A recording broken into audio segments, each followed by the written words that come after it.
Hello guys, good morning. তো এখন দেখো রান্নার টাইম হয়ে যাচ্ছে সকালে, আর আমি ডালটা ভিজিয়েছিলাম, এটা তো ছোলার ডাল। তো এখন ছোলার ডালের বড়া করব। তো এখন মিক্সিতে দিয়ে দিয়েছি ছোলার ডালটা পেস্ট করার জন্য। একেবারে ডালের মধ্যে লঙ্কা আদা সব কিছু দিয়ে পেস্ট করতে দিয়েছি।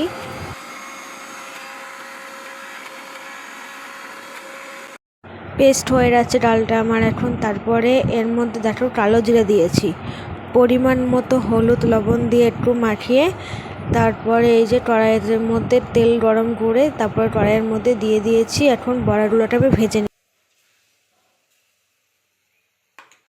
আর আজকে আমি খুব হালকা পাতলা কোনো মশলা ইউজ করছি না রান্নাতে। নর্মালি আমি রান্না করছি একটা পাঁচফোড়ন আর লঙ্কা ফোড়ন দিয়ে। তো দেখো, ভিডিওটা তোমাদের ভালো লাগলে অবশ্যই এটা আমার সাপোর্ট করবে। তো এই যে আমার বড়াগুলো রেডি হয়ে যাচ্ছে ভাজা। তারপরে দেখো বন্ধুরা, এখানে আমি সামান্য তেলে বড়া ভাজার যে তেলটুকু ছিল, অল্প একটু ছিল, ওই তেলে একেবারে পটল আলু দিয়ে ভালো করে লবণ হলুদ দিয়ে ভেজে নিচ্ছি।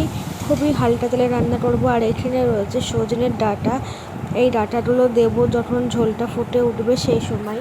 তোমরা যারা আমার ভিডিওগুলো দেখছো বা দেখো তারা অবশ্যই কমেন্ট করবে, আমি তাদের নামগুলো তাহলে ভিডিওর মধ্যে নেব। আর এখানে দেখো জল ঢেলে দিয়ে পরিমাণ মতো হলুদ লবণ দিয়ে একটু সিদ্ধ করে নিয়ে ফুটিয়ে নিয়ে ফোড়নের টাইম হয়ে যাচ্ছে তখন এখানে দেখো একটু জিরে ফোড়ন আর একটু শুকনো লঙ্কা ফোড়ন দিয়ে দিলাম। একেবারেই অল্প তেলে, বেশি তেলে রান্নাটা আমি করছি না। এই দেখো ফুটে উঠেছে।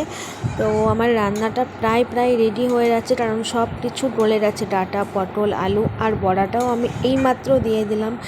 আগে বড়াটা দিলে কী হতো, বড়াটায় জলটা টেনে নিত আর শুকিয়ে যেত তরকারিটা, তার জন্য। তারপরে দেখো এখানে একটা জিনিস বাকি আছে দিতে। তো এখন আমি দিয়ে দিচ্ছি গরম মশলা দিয়ে আমি এটা নামিয়ে নেব। তো ফাইনালি আমার গাইস দেখো রান্নাটা আমার নেমে যাচ্ছে, রান্নাটা আমার কমপ্লিট হয়ে যাচ্ছে, নামিয়ে দিয়েছি রান্নাটা। তো তোমাদের কেমন লাগলো আমার আজকের এই হালকা পাতলা রান্নাটা অবশ্যই কমেন্ট করে বলবে বন্ধুরা। আর যে আমাকে এই ভিডিওতে কমেন্ট করবে আমি তার নামটা নেক্সট ভিডিওতে নেব। তো যারা এখনও আমাকে ফলো করোনি তারা ফলো করে আমার পাশে থাকো। তো আর গরমের জন্য খুবই ভালো, খুবই সুন্দর এই খাবারটা গরমের দিনে। আর খুব গরম পড়ে গেছে, তো গরমের দিনে তোমরা এরকম হালকা পাতলা রান্না খেয়ে দেখবে, শরীর ভালো থাকবে। তো চলো বন্ধুরা, আবার কোনো দিন নেক্সট ভিডিও নিয়ে আসছি। ততক্ষণে টাটা বাই, সুস্থ থাকো, ভালো থাকো।